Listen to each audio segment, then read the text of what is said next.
રહ્યા છો મારી યુટ્યુબ ચેનલ એજ્યુકેશન વિથ મધુ. હવે ગઈકાલે આપણે થિયરિકલ પેજ નંબર 3 સુધી સમજ્યું. હવે આજે આપણે આગળ વધવાનું છે, એ છે પેજ નંબર 4. પેજ નંબર 4 ઉપર કીધું છે કે મૂડી ખાતા રાખવાની બે પદ્ધતિ છે. એક છે સ્થિર મૂડી ખાતાની પદ્ધતિ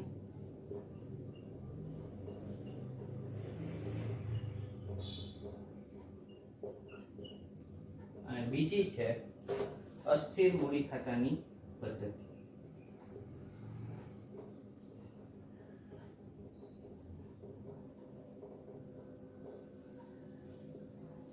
આ બે પદ્ધતિ છે. હવે એની અંદર એના બે બીજા નામ પણ છે. સ્થિર મૂડી ખાતાની પદ્ધતિ છે અને કાયમી મૂડી ખાતાની પદ્ધતિ પણ કહેવામાં આવે છે. અને અસ્થિર મૂડી ખાતાની પદ્ધતિ છે એનું બીજું નામ છે હંગામી મૂડી ખાતાની પદ્ધતિ. તો મૂડી ખાતા રાખવાની પદ્ધતિઓ પૂછે તો કેટલી છે?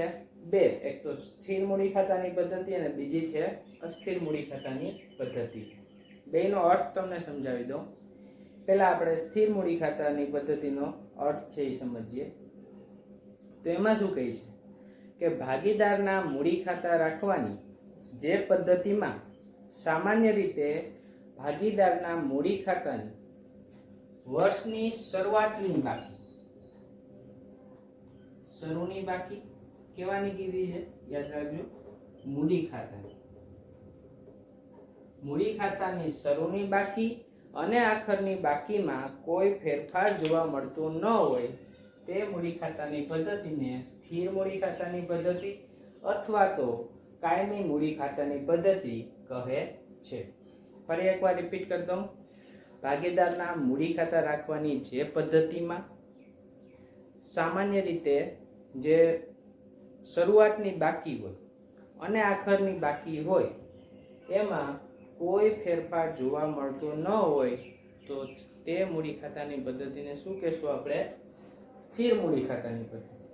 આ એક જો સ્થિર છે તો શરૂની અને આખરની બે મૂડી કેવી હોય છે? સ્થિર હોય છે એમ કહેવામાં આવે છે. સ્થિર મૂડી ખાતાની પદ્ધતિ ઉપરથી યાદ રહી જાય. બીજું છે અસ્થિર મૂડી ખાતાની પદ્ધતિ. હવે આનો અર્થ હું તમને સમજાવું કે ન સમજાવું, તમે ગેસ કરી શકો કે શું આવતું હશે. સ્થિરનું વિરુદ્ધ અસ્થિર છે તો શું થશે જોઈએ. તો કે ભાગીદારના મૂડી ખાતા રાખવાની જે પદ્ધતિમાં ભાગીદારના મૂડી ખાતાની શરૂઆતની બાકી અને આખરની બાકીમાં ફેરફાર જોવા મળતો હોય તેને અસ્થિર મૂડી ખાતાની પદ્ધતિ કહે છે. બરાબર છે? સ્થિર મૂડી ખાતાની પદ્ધતિ હતી એમાં શું જોયું હતું આપણે? તો કે શરૂઆતની બાકી અને આખરની બાકીમાં કોઈ ફેરફાર જોવા મળતો ન હતો. જ્યારે અસ્થિર મૂડી ખાતાની પદ્ધતિ છે એમાં શું થશે? તો કે શરૂઆતની મૂડી અને આખરની મૂડી જે બાકી છે એમાં ફેરફાર જોવા મળે છે. ટૂંકમાં અસ્થિર છે એમાં ફેરફાર જોવા મળે છે અને સ્થિરમાં કોઈ ફેરફાર જોવા મળતો નથી. બીજી એક વાત કહી દો આના વિશે કે જે સ્થિર મૂડી ખાતાની પદ્ધતિ છે એની અંદર બે ખાતા બનાવવામાં આવે છે. એક તો ભાગીદારનું મૂડી ખાતું અને બીજું હોય છે ભાગીદારનું ચાલુ ખાતું. યાદ રહી ગયું? સ્થિર મૂડી ખાતાની પદ્ધતિમાં કેટલા ખાતા બનાવાય છે? બે. એક તો ભાગીદારનું મૂડી ખાતું અને બીજું હોય છે ભાગીદારનું ચાલુ ખાતું. જ્યારે અસ્થિર મૂડી ખાતામાં એક જ ખાતું હોય. કયું ખાતું? મૂડી ખાતું. તો ક્લિયર એટલું? હવે આટલું તમારે યાદ રાખવાનું છે. તમે જે અગાઉ જે વાર્ષિક હિસાબને ભણ્યા એની અંદર બીજો કોઈ ફેરફાર જોવા નહીં મળે. અહીંયા પણ આગળ તમે વાર્ષિક હિસાબ ભણશો ત્યારે એક એક્સ્ટ્રા જે વસ્તુ આવશે એ કયું આવશે? મૂડી ખાતા. મૂડી ખાતા કેમ બનાવાય? તો બધાય પેજ નંબર 4 ઉપર જોઈ લો. ભાગીદારોના મૂડી ખાતા માં તારીખ, વિગત, બે ભાગીદારના નામ લખવાના. પાછું તારીખ, વિગત, બે ભાગીદારના નામ. 4 ખાના ઉધાર બાજુ થશે અને બીજા 4 ખાના છે એ જમા બાજુ થશે. તો આ રીતે મૂડી ખાતા તૈયાર કરાય. પછી ચાલુ ખાતું કહે તો ખાના આના તારીખ, વિગત, ભાગીદારના નામ. તારીખ, વિગત, ભાગીદારના નામ. અને ભાગીદારના નામ છે એની અંદર રકમ લખવાની હોય છે. તો મૂડી ખાતા તૈયાર કરશું આપણે, એ ચેપ્ટર નંબર 2 માં જોવાનું છે, બરાબર. અને એના કોઈ મોટા દાખલા તમારે આમાં કંઈ તૈયાર કરવાની જરૂર નથી. તૈયાર કરવાનું કેટલું છે? માત્ર ને માત્ર ઉદાહરણ 1 થી ઉદાહરણ 11 સુધીનું જે આપેલું છે એ.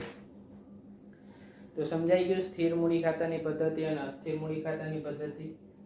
એમાં જોઈએ તો અર્થ એનો એક યાદ રખાય, બરાબર.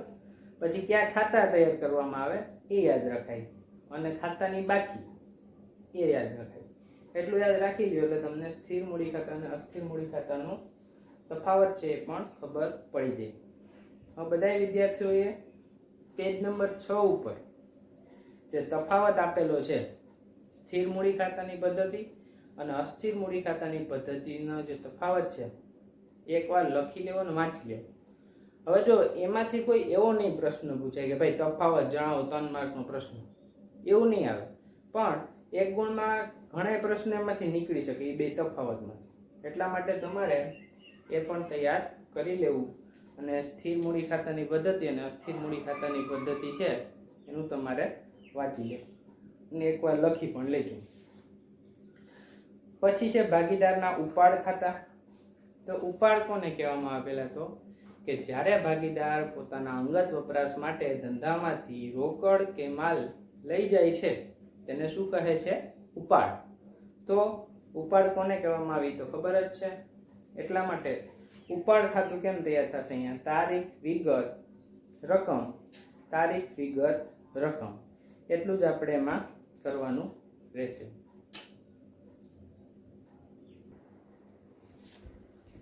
ભાગીદારનું ઉપાડ ખાતું છે જોવો છો તમે, તારીખ, વિગત, રકમ, તારીખ, વિગત, રકમ એ રીતે થશે. પછી હવે જે એક નવું ખાતું આવવાનું છે જે નફા નુકસાન ફાળવણી ખાતું. હવે તમને કહી દઉં કે નફા નુકસાન ફાળવણી ખાતું તૈયાર કરવાનો મુખ્ય હેતુ શું છે? તો કે ભાગીદારને જે પણ મૂડી પર વ્યાજ, ઉપાડ પર વ્યાજ, બોનસ, કમિશન, પગાર, મહેનતાણું જે પણ આપવામાં આવે છે, ટૂંકમાં ભાગીદારને લગતા ખર્ચાઓ નોંધવા માટે નફા નુકસાન ફાળવણી ખાતું છે એ તૈયાર કરવામાં આવે છે. પેજ નંબર 8 ઉપર આપેલ છે નફા નુકસાન ફાળવણી ખાતું, એ બધા જોઈ શકો છો તમે. અને નફા નુકસાન ફાળવણી ખાતું છે ને એ એક નફા નુકસાન ખાતાનો જ ભાગ છે. ખાલી આપણે ભાગીદારના અસર આપવા માટે નફા નુકસાન ફાળવણી ખાતું છે એ અલગ બનાવીએ છીએ. પછી આપણે જોઈએ તો નફા નુકસાન ખાતું અને નફા નુકસાન ફાળવણી ખાતું છે એનો તફાવત તમે એકવાર વાંચી લેજો.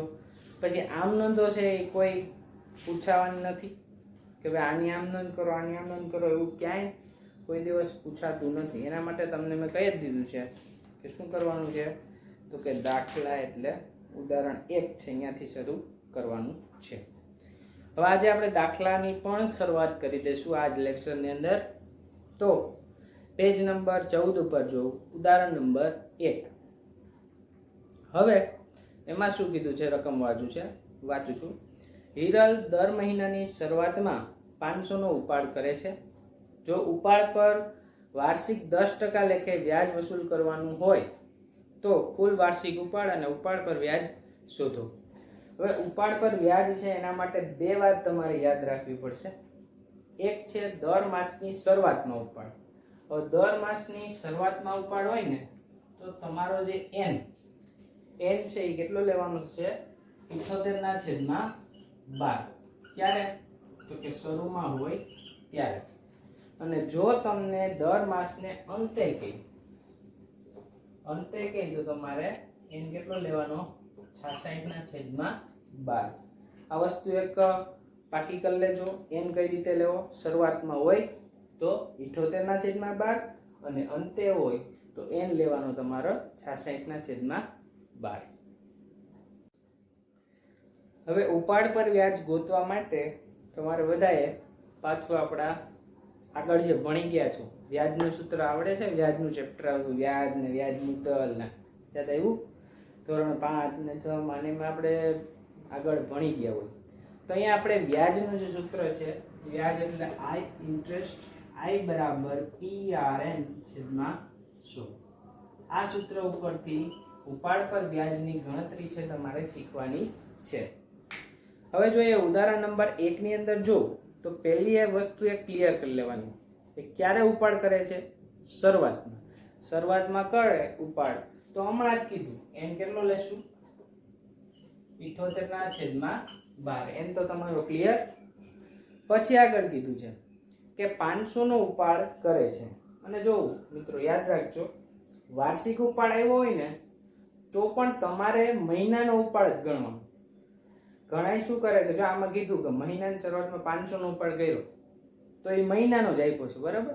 અને ઘણા દાખલામાં સ્વાધ્યાયમાં જ તમે જોશો, ઘણા સ્વાધ્યાયના દાખલામાં જ જોશો કે ત્યાં તમે જોશો ને તો આખા વાર્ષિક ઉપાડ આપેલો છે. તો આપણે વાર્ષિક ઉપાડ નથી લેવાનો, એને પાછો મહિનામાં ફેરવવાનો અને પછી ગણતરી કરવાની. અહીંયા તો સીધું છે, અઘરું નથી કંઈ. તમારે 500 રૂપિયા ઉપાડ છે તો પી કેટલો થશે 500 ગુણ્યા ઉપાડ પર વ્યાજ રેટ ઓફ ઇન્ટરેસ્ટ કેટલો છે 10% એટલે ગુણ્યા 10 ગુણ્યા n કેટલો લેવાનો છે 78/12 અને છેદમાં 100 તો હતા જ ત્યાં સૂત્રમાં જતા. એટલે આ રીતે કિંમત મૂકશો એટલે તમારો જવાબ આવશે ₹325. આ 325 જે જવાબ આવ્યો છે તમારો ઉપાડ પર વ્યાજ બરાબર, જે તમને ગોતવાનું કીધું છે. ઉપાડ પર વ્યાજ મળી ગયું. ત્યારબાદ હવે આપણે આગળ કીધું છે શું કે કુલ વાર્ષિક ઉપાડ શોધો. તો કુલ વાર્ષિક ઉપાડ કંઈ અઘરો નથી. જો એક મહિનાનો ઉપાડ 500 રૂપિયા હોય, મહિને તમે 500 રૂપિયા ઉપાડો તો આખા વર્ષના કેટલા થવાના? એ વર્ષના 12 મહિના એટલે 500 ગુણ્યા 12 12 × 60 રૂપિયા કેટલા થશે 6000. તો આ રીતે તમે જે કુલ ઉપાડ અને ઉપાડ પર વ્યાજ છે એ શોધી શકો છો.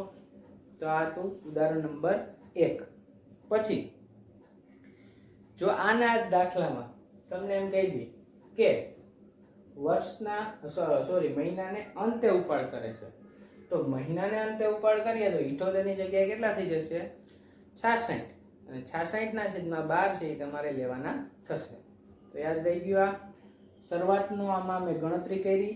તમને હું એક ટાસ્ક આપું છું કે દાખલાની રકમ આની આ બધું આનું આ, પણ રકમમાં એક જ ફેરફાર કરીને કહું છું કે હિરલ દર મહિનાને અંતે 500 નો ઉપાડ કરે છે. આ દાખલો હોય તમારે ગણવાનો.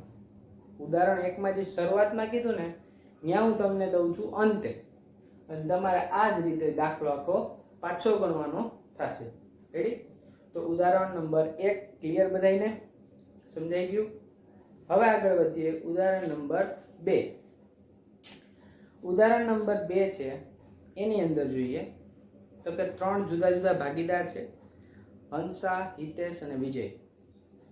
હવે આ ભાગીદારોનું મૂડીનું પ્રમાણ આપેલ છે 3:2:1. પછી કીધું કે હિતેશને તેનું કમિશન આપ્યા બાદ વધતા ચોખ્ખા નફા પર 10% કમિશન આપવાનું છે. તો જો વર્ષના અંતે પેઢીનો નફો 1,65,000 હોય તો કુલ કેટલી રકમ મળશે? તો અહીંયા બાદ વધતા નફાના શબ્દ છે એ પકડજો. જ્યારે એમ આપેલ હોય ત્યારે તમને પાઠ્યપુસ્તકના પેજ નંબર 15 ઉપર જે સૂત્ર આપ્યું છે એ બધાય જો. કમિશન બરાબર નફો ગુણ્યા કમિશનના ટકા છેદમાં 100 + કમિશનના ટકા.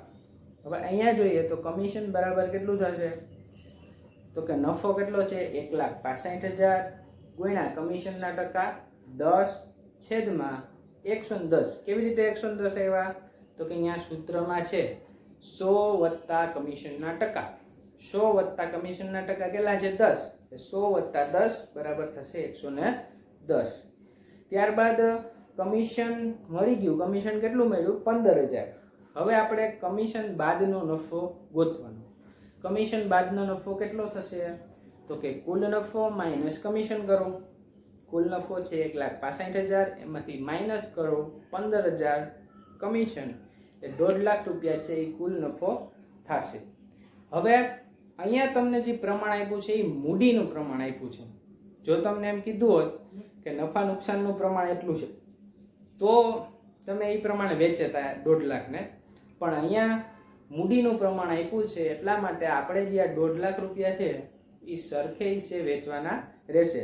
એટલે 3 ભાગીદાર છે 1.5 લાખ રૂપિયા ત્રણેયને વેચો કેટલા આવે 50,000 બધાને આવે. હવે હિતેશને મળતી કુલ રકમ કેટલી થશે 50,000 એનો નફો પ્લસ 15,000 એનું કમિશન, બરાબર કેટલું થશે? 65,000. તો આ રીતે ઉદાહરણ નંબર 2 છે એ જોઈ લીધું. હવે બે અગત્યના સૂત્ર છે, તમારે બધાએ નોટ ડાઉન કરવાના છે. એ આપેલા છે પેજ નંબર 16 ઉપર. પેજ નંબર 16 ઉપર બે કન્ડિશન કીધી છે. પહેલી છે કે જો કમિશન બાદ કર્યા પહેલાના નફા પર કમિશન ગણવાનું. યાદ રાખજો, જો કમિશન બાદ કર્યા પહેલાના નફા પર કમિશન ગણવાનું હોય તો શું થશે? કમિશન બરાબર ચોખ્ખો નફો ગુણ્યા કમિશનના ટકા છેદમાં 100. બીજી કન્ડિશન કે જો કમિશન બાદ કર્યા પછીના નફા પર કમિશન ગણવાનું હોય તો ગણતરી શું થશે? પહેલાના હોય તો સીધી રીતે છે, પછીના કીધું હોય તો હમણાં મેં સૂત્ર શીખવાડ્યું, ચોખ્ખો નફો ગુણ્યા કમિશનના ટકા છેદમાં 100 વત્તા કમિશનના ટકા. તો આ રીતે યાદ રાખવાનું. બે એક છે એમાં જો એક છે કમિશન બાદ કર્યા પહેલાના નફા ઉપર અને બીજું છે કમિશન બાદ કર્યા પછીના નફા ઉપર કમિશન ગણવાનું હોય ત્યારે. તો આ રીતે બે કન્ડિશન છે એ તમારે જોઈ લેવાની છે. તો ઉદાહરણ નંબર 2 છે એમાં તમને એટલું જાણવા મળે છે. પછી જોઈએ ઉદાહરણ નંબર 3. ઉદાહરણ નંબર 3 એકદમ સરળ છે. જો જયેશ, સુરેશ અને પંકજનું નફા નુકસાનનું પ્રમાણ 6:2:3 છે. મેનેજરને કમિશન બાદ કર્યા પછીના નફા પર 10% લેખે 6600 કમિશન મળેલ છે. તો ત્રણેય ભાગીદાર વચ્ચે નફાની વહેંચણી કરો. તો અહીંયા કમિશન છે એ કેટલું કીધું? 10%.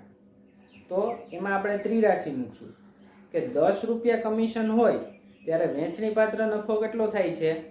100 રૂપિયા. ધારી લઈએ આપણે કે 10% કીધું એટલે 10 રૂપિયા કમિશન મળે ત્યારે વહેંચણી પાત્ર નફો કેટલો થાય? 100 થાય. તો કમિશન 6600 હોય ત્યારે વહેંચણી પાત્ર નફો કેટલો?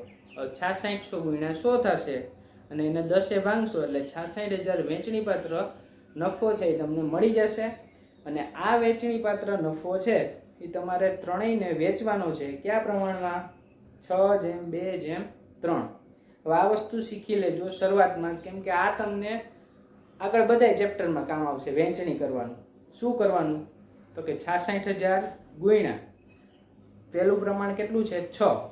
તો 6 અને છેદમાં એનો કુલ સરવાળો 6 ને 2 8 ને 3 11 છેદમાં 11 મૂકશું એટલે પહેલાનો જવાબ એવો 36,000.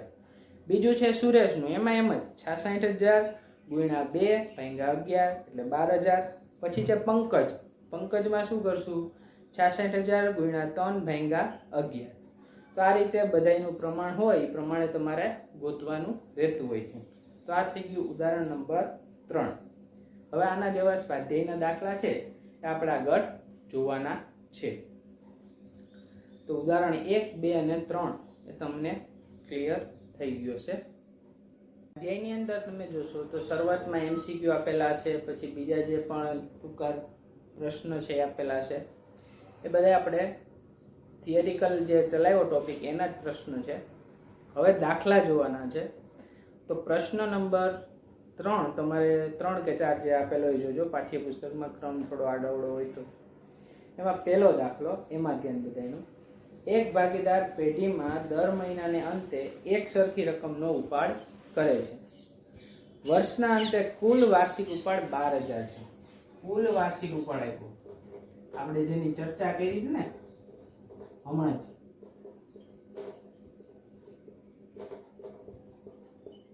12,000 છે અને દર મહિને એક સરખો કરે છે. તો 12,000 ભાગ્યા કરશું આપણે 12 એટલે એક મહિનાનો કેટલો આવ્યો? 1,000 રૂપિયા.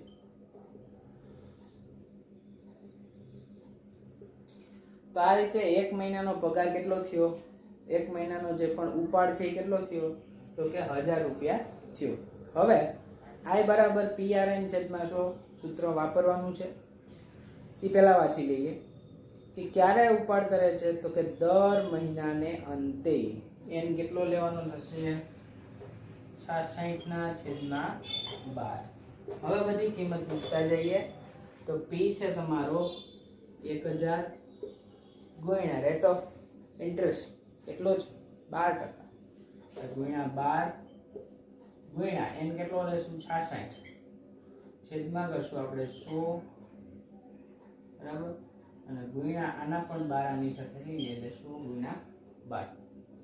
હવે આગળની જે ગણતરી છે એ કઈ રીતે થશે અને બીજું એક કહી દઉં કે તમે બોર્ડ ઉપર જોશો તો અહીંયા જો કદાચ તમે આમ લખો 1000 ગુણ્યા 12 ગુણ્યા 66 છેદમાં 12 અલગથી લખો કે ભેગા કરો બધું એકની એક જ થશે ગણતરી જવાબમાં કોઈ ફેરફાર આવશે નહીં. આ તમને સહેલું પડી જાય 12 ઉડી ગયા મીંડા વયા ગયા 66 ગુણ્યા 10 જવાબ આવી ગયો તમારો 660 રૂપિયા. આ છે તમારું ઉપાડ પર વ્યાજ. બોર્ડના કેટલા બધા જે છેલ્લા હું લગભગ તમને કહું કે 3-4 વર્ષના જે પેપર્સ છે એમાં આ ઉપાડ પર વ્યાજનો દાખલો તો હોય જ છે ને હોય જ છે. તો એટલી ગણતરી કરી આપણે કેટલી કરી અડધો બોર્ડ ન ભરાય આખો મોટો બોર્ડ હોય તો એટલું તમે પેજમાં ગણો તો 8 થી 10 લીટી થાય તો આટલાના આપણને માર્ક્સ મળે છે 3. કેટલા મળે છે 3 માર્ક્સ. અને આવો દાખલો હોય છે ને હોય જ છે. મોસ્ટ ટાઈમથી તમને કહી દઉં આપણે કરવાના 11 છે પણ ઉપાડ પર વ્યાજ વાળું તમારે જોઈ લેવાનું બરાબર. નેટમાંથી પેપર ગોતું અને 11 વર્ષમાં જે પૂછાય છે એમાં પણ જોઈ લો ઉપાડ પર વ્યાજ હોય જ છે દર વર્ષે. બીજું જોઈએ હવે બીજો દાખલો. અમૃતા અને દિવ્યા એક ભાગીદારી પેઢીના ભાગીદારો છે. તેઓની મૂડીનું પ્રમાણ 3:2 છે. અહીંયા પણ મૂડીનું પ્રમાણ જ આપેલ છે. પછી કીધું આગળ અમૃતાને તેનું કમિશન બાદ કર્યા પછીના ચોખ્ખા નફા પર 8% કમિશન આપવાનું છે. જો વર્ષના અંતે પેઢીનો નફો 96,876 હોય તો અમૃતાને કુલ કેટલી રકમ મળશે. હવે અહીંયા શબ્દ સાંભળો. શું છે શબ્દ કે કમિશન બાદ કર્યા પછીના ચોખ્ખા નફા. કમિશન બાદ કર્યા પછીના ચોખ્ખા નફા ઉપર હોય તો મેં તમને હમણાં જ 2 સૂત્ર ટીક કરાવ્યા એમાંથી જે બીજા નંબરનું સૂત્ર છે એ અહીંયા લાગુ પડશે. એટલે શું થશે સૂત્ર અમૃતાનું કમિશન બરાબર નફો ગુણ્યા કમિશનના ટકા છેદમાં 100 વત્તા કમિશનના ટકા. હવે એ રીતે સૂત્રમાં કિંમત તમે એક એક કરીને મૂકીએ આપણે તો શું થશે તો કે સૂત્રમાં કિંમત અહીં મૂકું છું બોર્ડ ઉપર. નફો કેટલો છે 96,876 ગુણ્યા જે કમિશનના ટકા છે કેટલા કીધા છે 8% એટલે ગુણ્યા 8 છેદમાં 100 વત્તા કમિશનના ટકા એટલે 8. હવે 96,876 ગુણ્યા 8 છેદમાં કેટલા થાય 100 વત્તા 8 એટલે 108. વળી કોક દોડાયા થઈને અહીંથી ન ઉડાડી દેતા આપણા ઘરનો ગણિતનો નિયમ ન હોય એટલે સરવાળો કરવો પડે આમે ન ઉડે એટલે એ રીતે ઉઠશે નહીં. હવે આ થઈ જાય પછી કેલ્ક્યુલેટરમાં તમે ગણતરી કરશો તો 7176 જવાબ આવશે. આ તમને શું મળ્યું છે તો કે અમૃતાનું કમિશન અને તમને પૂછેલું શું છે તો કે ભાઈ અમૃતાને કુલ કેટલી રકમ મળે. તો અમૃતાની રકમ ગોતવા માટે આપણે પહેલા તો શું કરવું પડશે તો કે કમિશન બાદનો નફો છે એ ગોતવો પડશે. કમિશન બાદ નફો બરાબર શું થશે તો કે કુલ નફો માઇનસ કરશું કમિશન. કુલ નફો છે 96,876 માઇનસ જે કમિશન આવ્યું કેટલું આવ્યું 7176 એટલે તમારો જવાબ જે આવશે છે 89,700. હવે જે 89,700 જવાબ આવ્યો એમાંથી આપણે જે અમૃતાનું છે પ્રમાણ કેટલું થશે મૂડીનું પ્રમાણ છે એટલે એ તો ધ્યાનમાં લેતા નથી આપણે સરખે છે કરવાનું એટલે 89,700 ના 2 ભાગ પાડે એટલે કેટલા આવશે અમૃતાના 44,850. તો 44,850 છે એનો વહેંચણી પાત્ર નફો થયો પ્લસ એને કમિશન કેટલું મળ્યું 7176 એ બેનો સરવાળો કરશો એટલે 52,026 એ તમારો જવાબ છે એ આવી જશે. અને યાદ રાખજો એક નોંધ લખવી હોય તો પણ લખી લેજો કે જ્યારે મૂડીનું પ્રમાણ આપેલું હોય ત્યારે વહેંચણી સરખે હિસ્સે કરવી. બરાબર, નફા નુકસાનનું પ્રમાણ આપ્યું હોય તો એ પ્રમાણે તમે વેચી દો, પણ જ્યારે જ્યારે મૂડીનું પ્રમાણ આપેલું હોય ત્યારે તમારે જે વહેંચણી છે એ સરખે હિસ્સે કરવાની છે. તો આટલી વસ્તુ ક્લિયર થઈ ગઈ બધાને? તો આ થઈ ગયો તમારો જે બીજો દાખલો હતો, પ્રશ્ન 3 નો બીજો દાખલો જોવાઈ ગયો. પછી આગળ જોઈએ તો ત્રીજો દાખલો છે, એવું ઉદાહરણ મેં હજી તમને સમજાવ્યું નથી, તો એ ત્રીજો દાખલો હમણાં રાખી દેજો. પણ જે ચોથો દાખલો છે એ જોઈ લ્યો. ચોથા દાખલાની અંદર રાજકુમાર, કૌશિક અને શર્મા એનું નફા નુકસાનનું પ્રમાણ આપેલ છે 15:10:9 અને કુલ નફો આપ્યો છે અને દરેકના નફાની વહેંચણી કરવાની છે. તો રાજકુમારને મળતો ભાગ છે એ કેટલો થશે? તો કે 59,000 ગુણ્યા 15 છેદમાં કેટલા થશે? 34. 34 કઈ રીતે આવ્યા? દરેકને સવાલ થાય તો 15:10:9 15 + 10 + 9 15 10 25 25 9 34 એટલે છેદમાં આવ્યા 34. પછી કૌશિકને મળતો નફો છે એ કેટલો થશે? 68,000 ગુણ્યા 10 / 34 એટલે એનો આવશે 20,000. અને શર્માને મળતો નફો છે એ કેટલો થશે? 68,000 ગુણ્યા 9 / 34. તો આ રીતે તમારે પહેલો, બીજો અને ચોથો એટલા દાખલા છે મેં તમને આજે કરાવ્યા અને એના જેવા ઉદાહરણ પણ આપણે જોઈ લીધા.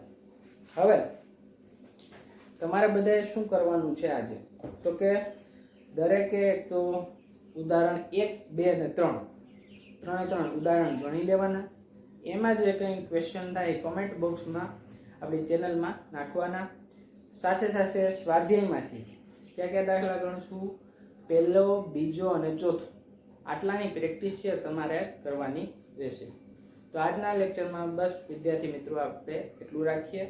3 ઉદાહરણો કર્યા છે આપણે અને બાકીના દાખલા છે એ પણ તમને મેં કીધા. તો આ રીતે દરેક વિદ્યાર્થી છે એ પોતાનું રિવિઝન પણ કરી લે. Thank you very much.